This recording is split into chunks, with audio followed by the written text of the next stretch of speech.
जगतवंदनी महाराष्ट्र भूषण वैराग्याचे मूर्तिमंत पुतळे देवनिवासी हृदय सम्राट जगद्गुरु श्रीसंत तुकाराम महाराज यांचा 4 चरणाचा अभंग आपल्या समोर सेवेकरिता निवडलेला आहे. अभंगाचं तात्पर्य थोडक्यात भावार्थ सांगायचा ठरला तर तो म्हणजे आता जगद्गुरु तुकोबराच्या अभंगामध्ये भगवंताला भूताची उपमा देतात.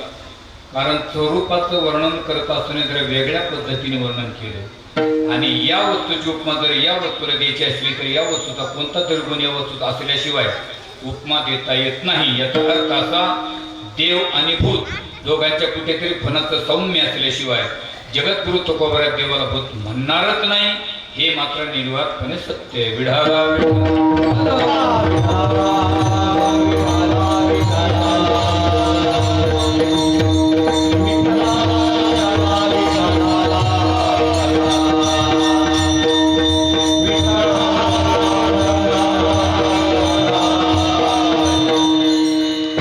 अभंगाचा भावार्थ संपला. हवामानाचा अंदाज 2-3 दिवसामध्ये भरपूर पावसाला सुरुवात होणार आहे. आकाशवाणीवरील बातम्या संपल्या इति वार्ता आहे.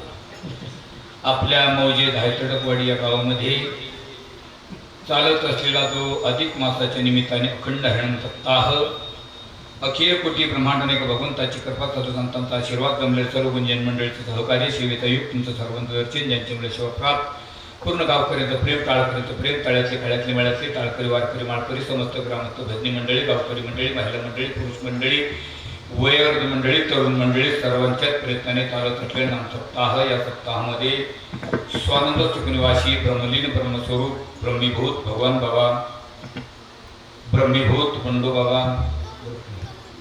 बाबा आणि